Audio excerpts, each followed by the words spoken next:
వాళ్ళు ఎక్కడున్నారు 13వ తేదీ 12వ తేదీ రాత్రి నుంచి 13వ తేదీ ఉదయం దాకా చెప్పారు కదా. మేము చెప్తున్నాం 13వ తేదీ వాళ్ళు మనుబోలు పోలీస్ స్టేషన్లో ఉన్నారని. మీరు వాళ్ళ ఫుటేజీలు చూపించండి. 13వ తేదీ వాళ్ళు మనుబోలు పోలీస్ స్టేషన్లో లేరు, వాళ్ళ కదలికలు బయట ఉన్నాయి. కాబట్టి 13, 14 సాయంకాలం దాకా వాళ్ళు మనుబోలు పోలీస్ స్టేషన్ దగ్గరికి రాలేదు. మీరు 12వ తేదీ ఉదయం చూపించారు, 13వ తేదీ ఉదయం చూపించారు, 12వ తేదీ రాత్రి చూపించారు. వదిలినప్పుడు చూపించారు, పోలీస్ స్టేషన్ మళ్ళీ వాళ్ళు రాకముందు చూపించారు. మీరు 13వ తేదీ 10 గంటల తర్వాత వాళ్ళు మీ పోలీస్ స్టేషన్లో ఉన్నట్టుగా సీసీ ఫుటేజ్ మీరు చూపించండి. Police station Manubolu police station చూడండి. లేదు అనుకుంటే మీరేమన్నారు, మేము పోలీస్ స్టేషన్లో ఉండేవి చూపించకూడదు అన్నారు. మంచిదే, మాకు బళ్ళే, మేము నియమ నిబంధనలకు విరుద్ధంగా చెప్పంటాంలే. ఓ ముద్దాయి మీద కదలికలు పెట్టారు కదా. 11 రాత్రి హైవే మీద ఉన్నాడు కదా, 12 రాత్రి, 13వ తేదీ ఉదయం బ్రాంచ్ షాప్లో ఉన్నాడు కదా. మరి 13, 14 వాళ్ళ నిఘాలో మీరు పెట్టాలి కదా. సీసీ కెమెరాలు ఎక్కడున్నాయి అవి చూపించండి. 13వ తేదీ 14వ తేదీ వాళ్ళు బయట తిరిగారా? తిరిగితే ఎక్కడున్నారు? వాళ్ళు పోలీస్ స్టేషన్లోనే ఉన్నారా, బయటనే ఉండాలా? పోలీస్ స్టేషన్లో ఉండే ఫుటేజ్ మీరు చూపించకపోతే బయట ఉండే ఫుటేజ్ చూపించండి. మీరు లేరంటున్నారు కాబట్టి దయచేసి తప్పుదారి పట్టించేటువంటి ప్రయత్నం చేయకండి. మీరు 13వ తేదీ వాళ్ళు స్టేషన్కి వచ్చారు, 13వ తేదీ రాత్రి పగలగొట్టారు వాళ్ళని, 13వ తేదీ రాత్రి స్టేషన్లోనే ఉంచారు. సోమవారం మంగళవారం కూడా స్టేషన్లోనే ఉన్నారు వాళ్ళు. ఈ ఉదంతం జరిగి మీరు కొట్టిన తర్వాత 7 కొండలు చనిపోయిన తర్వాత వాళ్ళని వదిలిపెట్టారు మీరు. ఇది వాస్తవమైనటువంటి విషయం. కాబట్టి మీకు నిఘా విభాగం అబద్ధం చెప్పిందా? మీకున్నటువంటి ఎస్పీ పోలీసులు అబద్ధం చెప్పారా?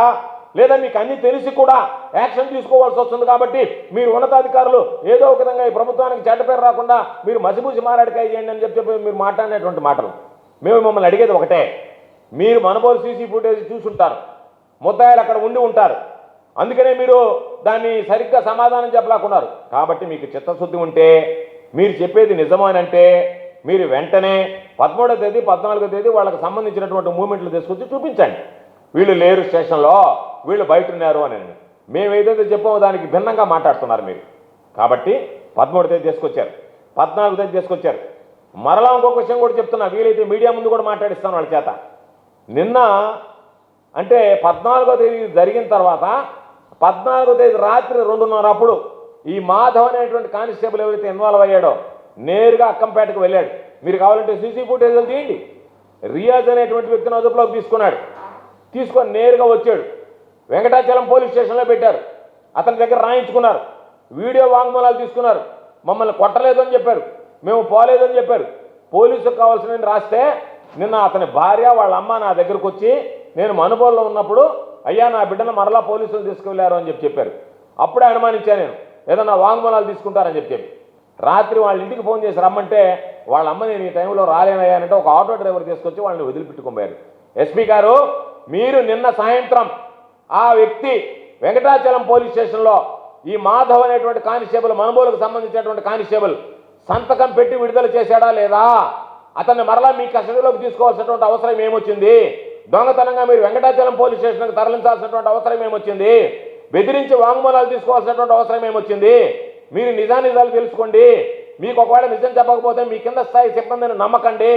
మీరే నేరుగా ముద్దాయిని పిలిచండి, విచారించండి. వాళ్ళు మంగళవారాల్లో మనుబోలు పోలీస్ స్టేషన్లో ఉన్నారా లేదా? లేదు ఇది అయిన తర్వాత ఈరోజు మంగళవారం రాత్రి ఆ ముద్దాయిని తీసుకెళ్లి వెంకటాచలం పోలీస్ స్టేషన్లో పెట్టారా లేదా? పెట్టి నిన్న రాత్రి వదిలేరా లేదా? ఒకసారి ఆ సీసీ కెమెరా ఫుటేజ్ తీయండి. వెంకటాచలం పోలీస్ స్టేషన్ దర్దాపుల్లో సీసీ ఫుటేజ్ తీయండి. వెంకటాచలం పోలీస్ స్టేషన్లో సీసీ ఫుటేజ్ పరిశీలించండి. ఏం అవసరం ఉంటే హడావిడిగా ముద్దాయిని వదిలేసి మళ్ళీ తీసుకొచ్చి మళ్ళీ ఉదంతం జరిగిన తర్వాత వదిలేసి దాన్ని తీసుకెళ్ళి మళ్ళీ మీరు ఈరోజు మసిపూసి మారాడికాయ చేసేటువంటి ప్రయత్నం చేస్తున్నారు. కాబట్టి ఇది ఎస్పీ గారు మీ స్థాయికి తాకది. ఏదైనా చెప్పేటప్పుడు మీరు పూర్తిగా చెప్పండి. మీరు ఇప్పుడు నేను మరలా డిమాండ్ చేస్తున్నా, మరలా మీరు ప్రెస్ మీట్ పెట్టండి, మీడియాకి చెప్పండి. ఇదిగో గోవర్ధన్ రెడ్డి ఇట్లా అన్నాడు, మేము ఖండిస్తున్నాం. 13వ తేదీ బయట ఉన్నాడు. ఇదిగో 13, 14 వాళ్ళు మా దగ్గర లేరనడానికి ఆధారాలు బయట ఉన్నారు. అదేవిధంగా రియాజ్ అనేటువంటి వాడు 14వ తేదీ సాయంకాలం మా వాళ్ళు తీసుకెళ్ళలే, 14వ తేదీ సాయంకాలం బయట ఉన్నాడు, 15వ తేదీ ఇక్కడ తిరిగాడని చెప్పి. లేదా 15వ తేదీ మీరు వెంకటాచలం పోలీస్ స్టేషన్ లోపల చూడకపోతే బయట ఉండేటువంటి సీసీ కెమెరాలు చూడండి, పోవడం రావడం రెండు కనపడతాయి మీకు.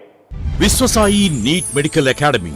డాక్టర్ కావాలనుకోవడం మీ ఆశయమైతే మీ ఆచరణకు ఒకే ఆలోచన విశ్వసాయి నీట్లో సీటే మీ లక్ష్యమైతే ఆ లక్ష్యాన్ని ఛేదించగలిగే ఒకే ఒక్క చోటు విశ్వసాయి. విద్యార్థుల ఆశయాన్ని, తల్లిదండ్రుల కలలు నిజం చేసుకోవడానికి నిజమైన మార్గమే విశ్వసాయి నీట్ మెడికల్ అకాడమీ. ఎందుకంటే స్థాపించిన సంవత్సరం నుంచి ఎందరో విద్యార్థుల్ని డాక్టర్లుగా మార్చి వారి ఆశయాన్ని చేరువ చేసిన విద్యా సంస్థ విశ్వసాయి. అనతి కాలంలోనే 1200కు పైగా మెడికల్ సీట్లు సాధించిన విశ్వసాయి చరిత్ర ఒక ఘనత. అపార అనుభవజ్ఞులైన డైరెక్టర్స్, అత్యుత్తమమైన ఫ్యాకల్టీ, అత్యున్నత ప్రమాణాలతో కూడిన విద్యాబోధన, ప్రణాళికాబద్ధమైన స్టడీ మెటీరియల్స్, ఎటువంటి ఒత్తిడి లేకుండా స్ట్రెస్ ఫ్రీ ఎడ్యుకేషన్ అందిస్తున్న సంస్థ విశ్వసాయి నీట్ మెడికల్ అకాడమీ. అందుకే నీట్ లో సీట్ సాధించాలంటే the one and only choice Viswasai NEET medical academy. 2027 NEET long term అడ్మిషన్లు ప్రారంభమైనవి. సంప్రదించండి Viswasai NEET medical academy, Nellore, Tirupati.